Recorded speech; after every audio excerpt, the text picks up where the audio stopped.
So we are going on with parallelograms. These will be special parallelograms. So get yourselves settled, please. Yep. Okay, so quadrilaterals, as in we're going to talk about rhombi, rhombuses, whichever, rhombuses, kites, trapezoids, rectangles, lots of things. So all of a sudden, so we spent 2 days on just parallelograms. So we'll spend 2 days on all of these, okay? So let's first understand. So if I consider all of this area on my screen, the set of all quadrilaterals, that's every possible four-sided shape, our biggest thing is going to be the parallelogram. As in, this is going to encompass every possible parallelogram that I could have. So what is our definition of a parallelogram? Well, we are just going to simply say a parallelogram is a four-sided shape, a quadrilateral, that has opposite sides that are parallel and congruent. So that's a parallelogram. The opposite sides are parallel and congruent. Well, then inside of this, we're going to have special parallelograms, ones that have an extra property, and that's going to be our rectangles. Every single rectangle, that's why I'm drawing it on the inside here, every single rectangle is a special kind of parallelogram. So all rectangles are parallelograms, while only some parallelograms could be a rectangle. And in a rectangle, now a rectangle is going to have all the properties of a parallelogram. So we have opposite sides are parallel and they're congruent, but they're going to be special. The angles are 90 degrees. They're right.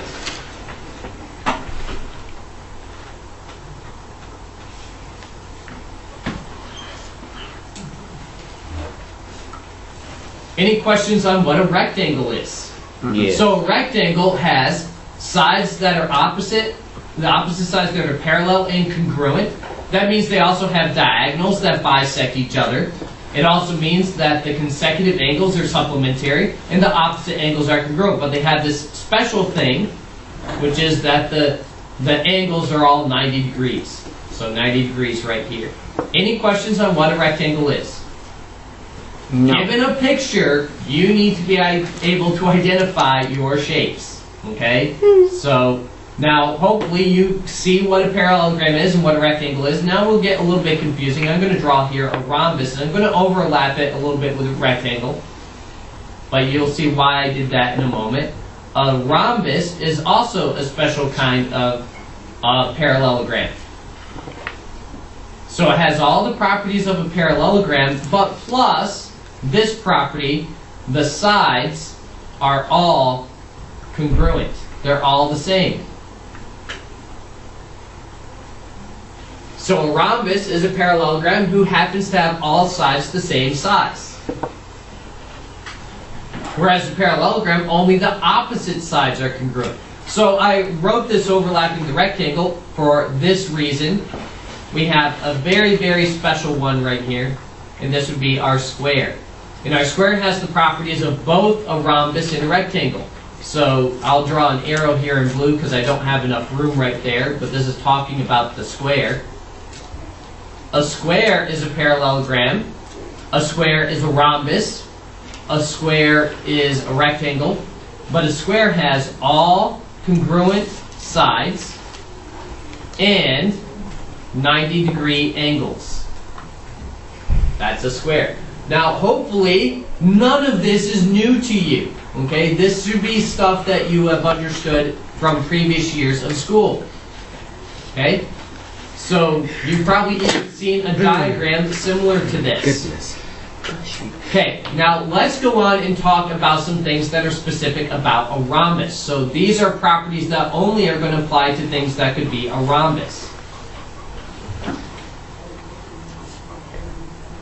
These are not necessarily true of a parallelogram.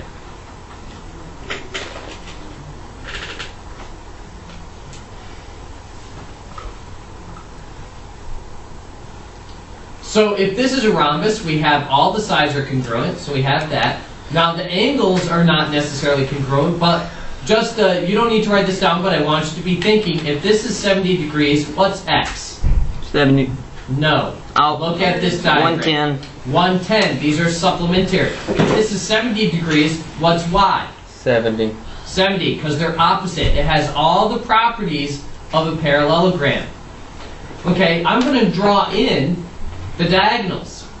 And if I've drawn this really well, hopefully you can see this to be the case, but it maybe you don't. Take a look at the diagonals I drew here and take a look what appears to be true about them. Bisect each other. Well, that should definitely be the case because a rhombus is a parallelogram, and in a parallelogram, the diagonals bisect each other, so I want you to think something different that appears to be true. So 4 triangles. Okay, that would be also true if I had a parallelogram. Something that's special. Let's take a look at a parallelogram and perhaps we can see what is different about these diagonals. Okay, so here's a parallelogram. All of them are equal. Yeah, they appear to be equal. What do you mean they appear to All be sides seem to be equal to each other. All sides of the diagonals. Yeah, all diagonals seem to be. Okay, if I pull this diagonal out, and I pull this diagonal out, are you sure those are the same? Nope. Okay, they are not the same. Okay, so that's not it. Okay, and we're just done. You're getting close. I want you to look at this. Look at these. Focus in right here. Focus in right here. Larger angle. The angle, all the vertical angles are The angles are the same. different. Yeah, all the angles are vertical. Are the angles are Well, all the angles are vertical in all of them. Yeah, all of them will be Are the equal. angles- Oh, there we go. We finally got it. They're all Yes. 80. Okay, now listen. They're 90. Listen. All the angles of the diagonals of a rhombus are equal, but what does that mean they are? 90 degrees. 90 degrees. They are all 90. So the diagonals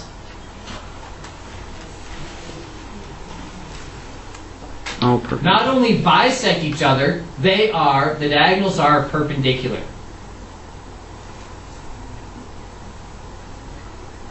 The diagonals of a rhombus are perpendicular.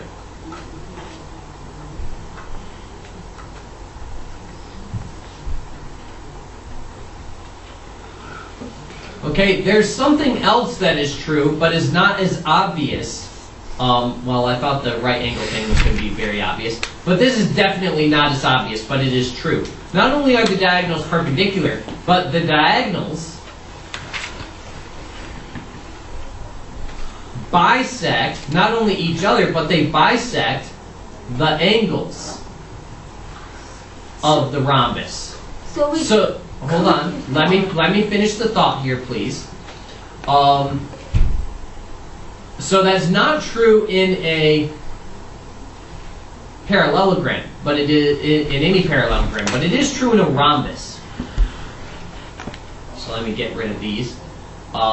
So if this is 50 degrees, well, that's a little bit big. If this is 40 degrees, then this is 40 degrees. If this is, well, let's see here, if that's 80, if this is 50 degrees, then this is 50 degrees. Okay? So the diagonals of rhombuses, they bisect the angles. So if I have a rhombus right here, all the sides of the rhombus are congruent. And if I just draw, let's say this angle right here. Let's say that angle is 70 degrees.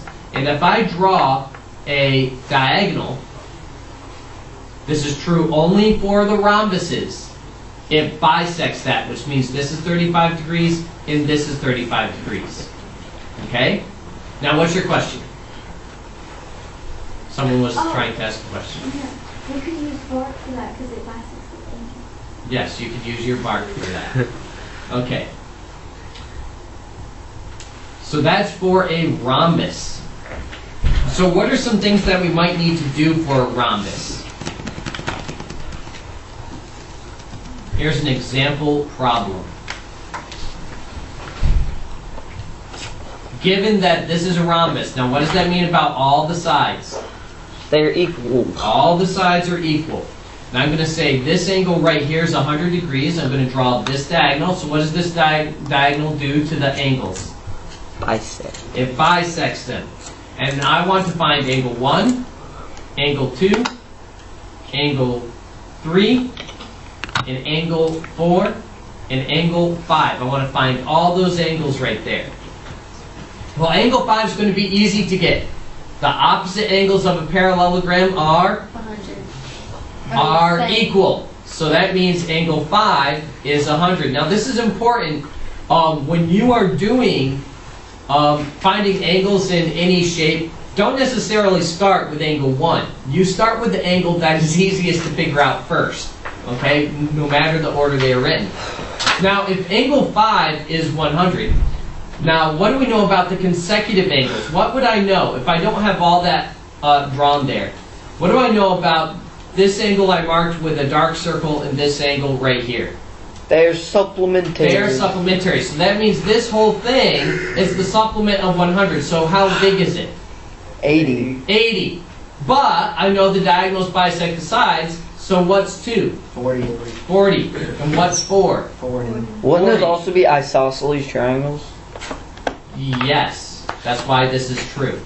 Okay, so without doing much extra calculating, 1 must be 40 and 3 must be 40. Okay? So that's for a rhombus. Now we can do a few other things. I'll do one more example problem with a rhombus. Doesn't matter which way it's drawn. Okay, I'm going to draw again the diagonals.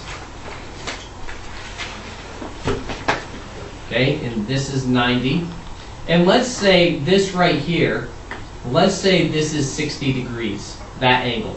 I want to find angle 1, angle 2, and angle 3. Well, what is angle 3? That's going to be the easiest one to find. 90. That one's 90. Here, let's even get some more angles in here. Let's find angle 4 and angle 5. And angle 6. There.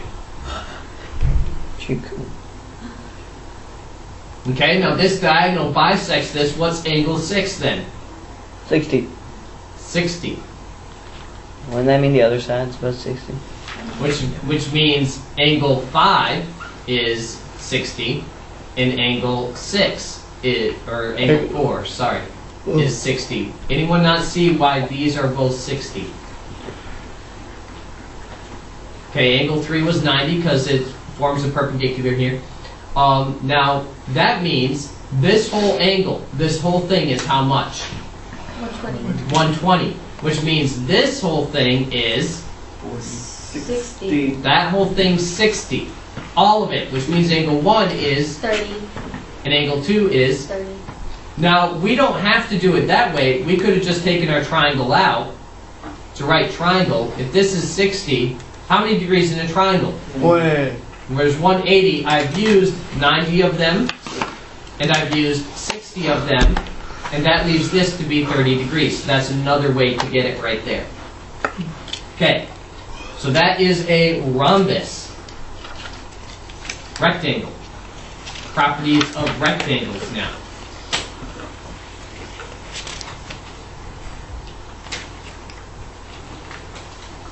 Besides that all the sides are congruent, the diagonals bisect each other, and all the angles are 90 degrees, we have a special thing about a rectangle. So let's take a look, and it has to do with the diagonals of the rectangle. Now we aren't going to get 90-degree angles here. We aren't going to, they bisect each other, but not at right angles. But there is something else that could appear to be true. I've drawn the diagonals. Let me pull them out so that you can see. They're equal. The diagonals of a rectangle are equal. Okay, so they bisect each other and they are equal. Okay, so the diagonals of a rectangle are congruent. Now that's not true of a rhombus, and that is not true of a parallelogram. That is only true of a rectangle. All right, there is only one more thing then. Okay, so we would set this up if I had a problem that I was doing. Here's a rectangle, and let's get some diagonals in there. Here's a diagonal. Here's a diagonal. And let's say that this diagonal, now this can be confusing what's going on, so you have to interpret it based upon the shape. So if I give you that this is 5x minus 15, and I give you that this is 2x plus 60. Well, what am I talking about? I could be talking about this little piece right here, and this little piece right here. I could be talking about the whole segment, or the whole segment, so that's going to be kind of ambiguous. But if it's a rectangle, we're probably talking about the whole diagonal, okay? In any event, it doesn't matter, because if it were a parallelogram, these would bisect each other, right? Yes, sir. Okay, and so these would be bisected. Since it's a rectangle, I know that the two things are congruent, so I just say that those are equal in any event. So I subtract the 2x, and I get 3x. I add the 15, and I'll get 75. I divide by 3, and I get 25. So x is 25. Any questions about a rectangle? Let's do one more thing with a rectangle, just to say that we did. Here's a rectangle. And let's say I mark one of the angles, it's 90. All the angles of a rectangle are 90. Let's say I draw a diagonal right here. So here's a diagonal, it's going through. And let's say this angle right here, this one right here, let's say that's 3x plus 4. And let's have this one, maybe that's 4x minus 9. How do I find x? Well, all the angles in a rectangle are 90, which means these two things are complementary. So how do I solve it? 3x plus 4 plus 4x equals minus 9 equals 90. Yes, because they're complementary. Complementary angles add to 90. So I'm going to add the 3 and the 4 and get 7x. And 4 minus 9 is minus 5. Now what? Add the 5. Add the 5. 7 divided by 90. So 95 divided by 7. To the nearest tenth, what is that? 13.6. I believe. Is that right? Yeah. 13.6. Okay. Good. Okay, so that's for a rectangle. Now, I'm not going to go through all the properties of a square. We're going to write this. Properties of a square. Okay. Now, we've just gone through the properties of a rectangle, the properties of a rhombus. In the last 2 days, we did the properties of a parallelogram. Before we write this down, let's go back to here. Is a square a rectangle? Yes. Therefore, a square has all the properties of a rectangle. Is a square a rhombus? Yes. Therefore, a square has all the properties of a rhombus. Is a square a parallelogram? Yes. Therefore, it has all the properties of a parallelogram. So the properties of a square. A square shares all the properties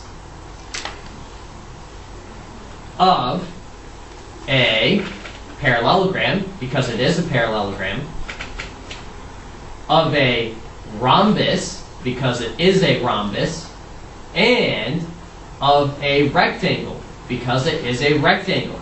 So that means its diagonals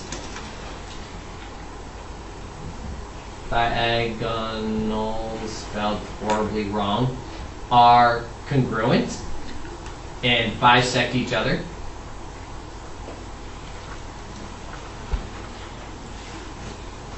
And are perpendicular. Its diagonals also bisect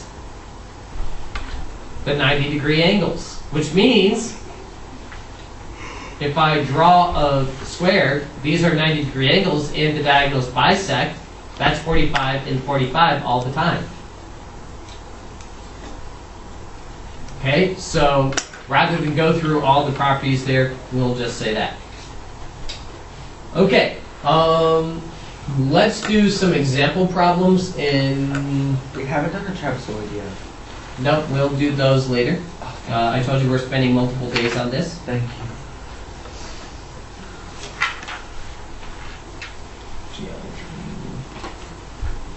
Yeah, I did not. Okay. Here's a rectangle. Do we have any homework tonight, Mr. K? Yes, you did. Okay, but don't be worried about that. This is parallelogram math. If segment MT equals X and segment HA equals 2x minus 4, what's X?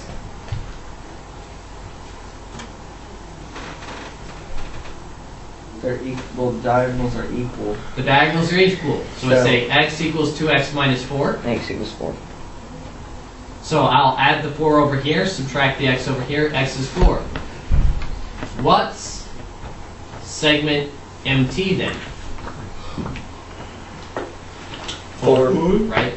Okay. Let's do, Did you say 4? Yes. Yes. yes, because it equals X. Let's say segment MT equals 5x minus 8. And let's say segment HA equals 2x plus 1. Since this is a rectangle, what do we know about the diagonals? Congruent. So we're going to say 5x minus 8 equals 2x plus 1. Subtract the 2x out the 8. So x is, 3. okay, which means, what is the measure of segment MT? 3.3? No. Oh, wait. I'm sorry. I'm sorry. 15. 7. So we put the 3 back in, so we get 15 minus 8, which is 7, which means segment HA is 7, because the diagonals are congruent. Okay, Daniel? Yeah. Okay, you can put away your notes. Get your